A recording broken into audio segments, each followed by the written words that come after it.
warahmatullahi wabarakatuh. Anak-anakku sekalian yang berbahagia, pada kesempatan hari ini kita akan membahas tentang pecahan, yang mana nanti kalian akan mendapatkan apa arti pengertian pecahan, kemudian urutannya seperti apa, kemudian penjumlahan dan pengurangannya seperti apa. Nah, itulah yang nanti kalian bisa dapatkan setelah selesai mempelajari dari pecahan itu sendiri. Oke, mari kita lihat gambar yang ada di samping ini, yang mana ada 3 orang yang mempunyai kue sama besar. Kemudian ada yang dibagi menjadi 2 bagian, ada yang menjadi 4, dan ada yang menjadi 6. Nah, masing-masing orang ini mempunyai bagian-bagian yang berbeda, dan hal inilah yang secara otomatis satu bagian itu dibagi menjadi 2 bagian, maka satu dibagi 2. Nah, itulah sekelumit atau sepintas apa yang disebut dengan pecahan. Sehingga secara garis besar, pecahan itu adalah suatu kesatuan yang dibagi menjadi beberapa bagian, tetapi tetap dalam satu kesatuan. Nah, dalam pecahan itu ada yang namanya pembilang dan ada yang namanya penyebut, sebagaimana yang ada di gambar. Kalian bisa lihat yang mana nama penyebut, yang mana nama pembilang. Nah, sampai sini oke, baik. Dalam hal membandingkan pecahan yang mempunyai penyebut yang sama, maka bisa kita gunakan 3 tanda. Yang pertama lebih besar, yang kedua lebih kecil, yang ketiga sama dengan. Nah, manakala sebuah pecahan itu, 2 buah pecahan itu dibandingkan, maka yang pertama kali kita lihat adalah penyebutnya. Seandainya penyebutnya sudah sama, maka yang selanjutnya yang akan kita lihat adalah pembilangnya.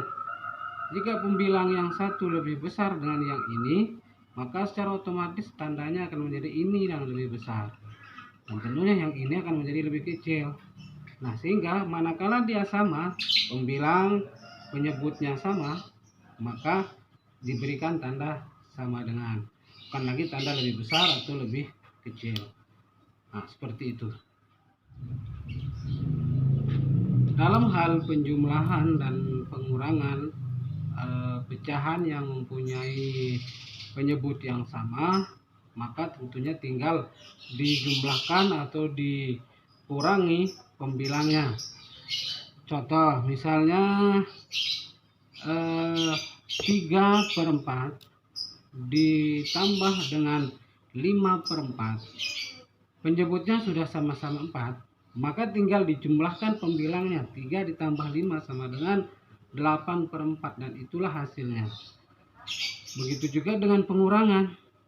Contoh, misal ada 3/4 dikurangi 1/4, sama-sama 4, penyebutnya sudah sama-sama 4, tinggal kita kurangi. 3 dikurangi 1 sama dengan 2/4. Nah, sehingga syarat mutlak terjadinya proses penjumlahan dan pengurangan dalam satu pecahan itu adalah ketika penyebutnya sama. Itu kata kunci yang harus dipegang oleh anak-anakku, bahwa penyebut sama, tinggal dilakukan operasi pembilangnya saja. Ya, tentunya dari pemaparan Bapak dari awal sampai akhir ini, tentunya anak-anakku pasti sudah bisa menemukan, sudah bisa menangkap bahwa pecahan itu adalah yang begini-begini, dan proses penjumlahannya pun harus mempunyai syarat utama, yaitu penyebutnya harus sama. Kemudian jika ada penyebut yang sama, maka tinggal melihat pembilangnya, mana yang lebih besar, mana yang lebih kecil, tinggal menggunakan tanda-tanda. Nah, kira-kira sampai di sini pertemuan kita.